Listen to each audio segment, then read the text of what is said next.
another one. We got us another one. Yes. What up, bro? It's your boy BA for Real 100, and welcome to Get Your Bars Up Media. Salute, salute, salute. So, we back up in this thing, and I just want to say, hopefully everybody got their bars up during this quarantine time. But anyways, welcome back to another episode of talking about the Bulls' last dance. Yes. This would be episode 5 and 6. This episode was very powerful. Very, very powerful.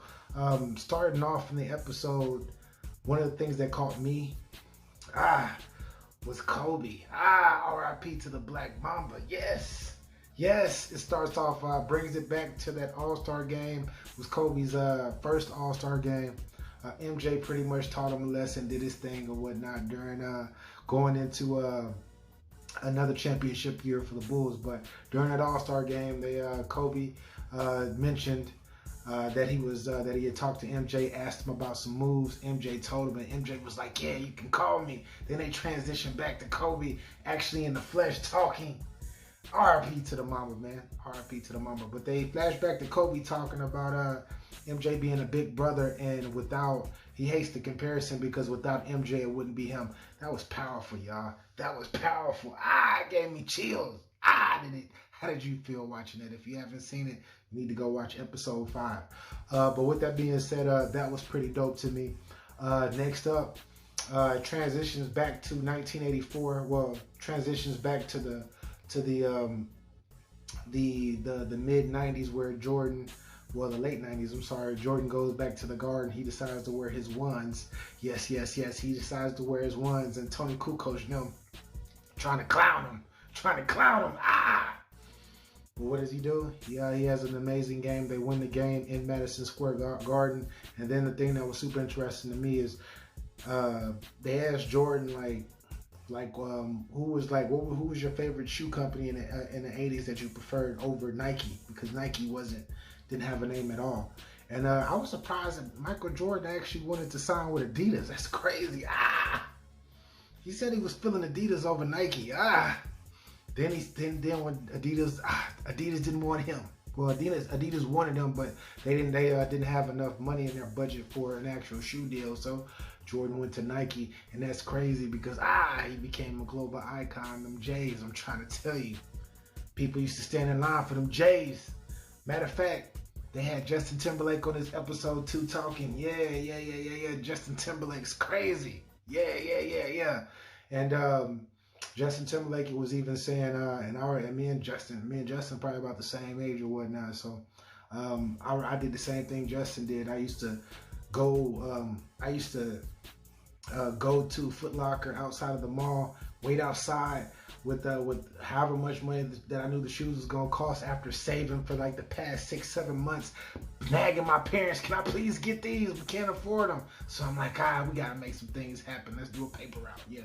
Yeah, I spent my paper route money growing up on J's. Yeah, I was crazy. It was foolish, but we only live once. But anyways, I'm gonna sip to that. Yes, this nice, lovely red wine. But with that being said, Jordan became with his first shoe. They didn't realize that he was gonna become as big as he became, and as we all know, transitioning to now in time, you feel me, all the way to the 2020s, and we're talking about the 80s. It's crazy, 30 years ago. The Jordan Nike icon, it's iconic. It's iconic now. Now transitioning into another thing that they were talking about was the 1992 Chicago Bulls, which people say that was when Jordan was at the peak of that's when his talent met his athleticism. And it's crazy hearing people like BJ Armstrong talk about, man, you could actually see it was like he was above everybody that year. That year, Bulls went on to win the championship, of course, but they met up against Clyde Drexler, and MJ said, "What did he say?" He said, "I got tired." He got tired of people comparing Clyde Drexler to him. He was like, "Yeah, I got to show these people they tripping.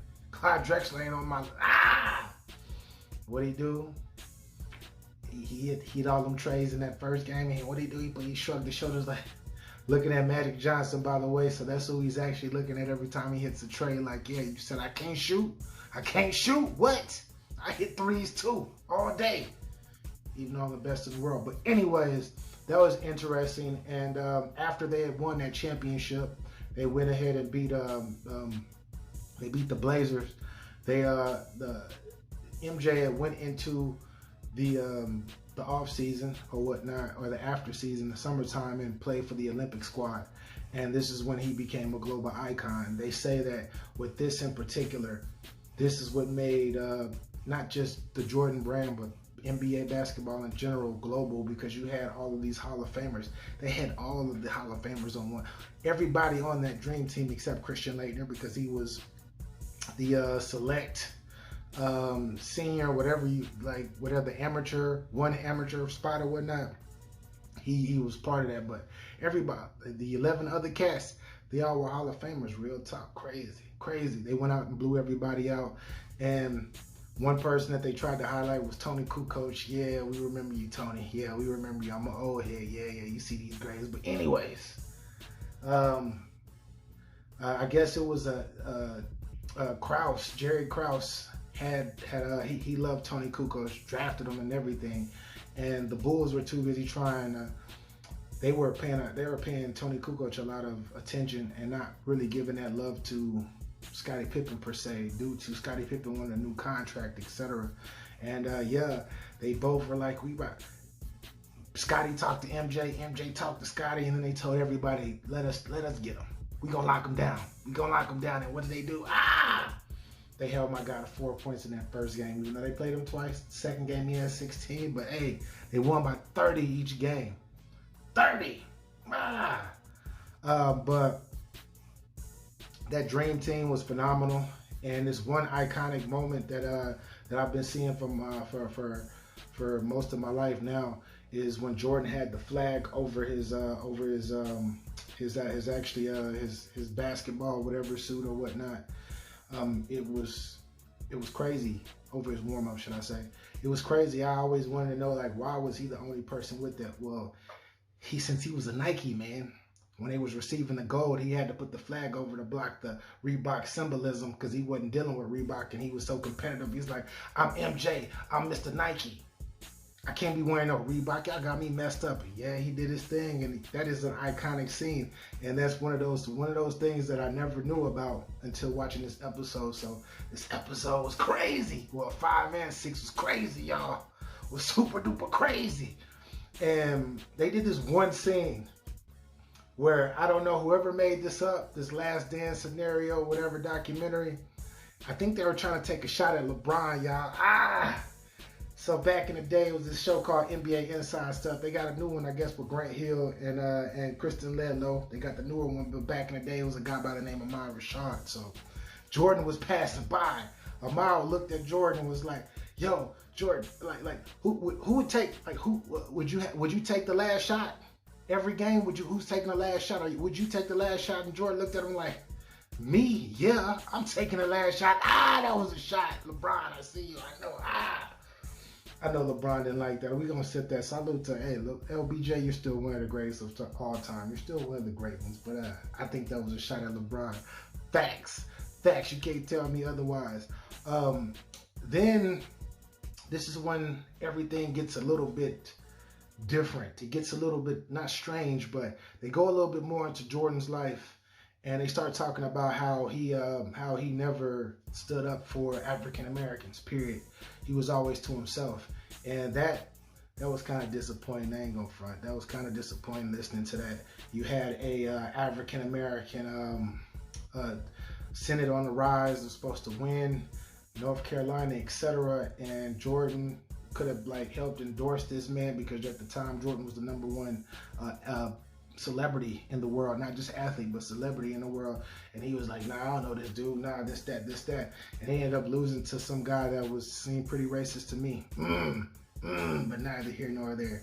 MJ, I know you had to focus on your craft. Kobe did the same thing. He didn't really step up to a whole bunch of different things either. He stayed out of politics, and you trying to protect your money. I can't knock you, sir. I can't. You still sent them some bread, even though they lost. You still sent them some bread, so salute to you. But MJ, that was disappointing. You gotta help our people. Even though we're about all races. You still gotta help the race that you are though too, but that's a different story. Let's talk about so transitioning out, because I'm making this video too long talking about this. That's how far this episode was. But they get into talking about Michael Jordan, the gambler. And it's interesting that they tried to crucify MJ during this time of gambling when he was not losing all of his money, going bankrupt, all that. He wasn't doing none of that. He's a grown-ass man. Yeah, a grown-ass man can definitely go gamble when he wants to, right? Right? But yeah, they try to kind of they definitely demonized MJ's the perception of MJ as him not being a role model, as him being a human being, and shit. The thing that I liked and heard about that, the aftermath, is it didn't really affect his endorsements. He was still Michael Jordan. People were still looking up to him, etc. But yeah, man, MJ the gambler. Yeah. You're still human. You were still human back then, back in the day. I wouldn't have knocked you for that. And y'all still won that third championship in a row where they tried to highlight Charles Barkley. I'm sorry, Mr. Barkley. I'm sorry, Sir Charles. I'm sorry, Sir Charles. Salute to you, though. You're still one of the greatest of all time, even though MJ came and knocked you off the block. You were MVP, and that gave him motivation to win the third straight title. That's crazy. It's crazy. But anyways, the Bulls' last dance. This was both of these episodes, 5 and 6, were amazing to me.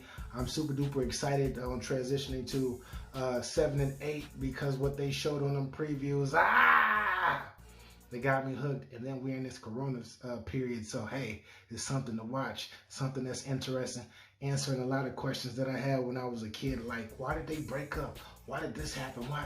I'm a grown man and now I understand. But anyways, I gotta get up out of here. This your boy BA for Real 100. This is Get Your Bars Up Media. If this is your first time here, click that subscribe button. You rock with me, I rock with you. And if you out there hating just because you think I'm a new guy and you just now stumbled upon my page and I've been doing this for a minute, then all I can truly say is thank you for coming and get your bars up. Salute, subscribe, all that good stuff. Y'all tell me what y'all think about episodes 5 and 6 in that comment section. And yeah, I'm super duper excited and very optimistic about the next couple of episodes. So we'll see what happens next. But until then, y'all stay safe. I'm going to enjoy my wine. And now it's time to do my editing. Anyway, I'll let your boy. Salute.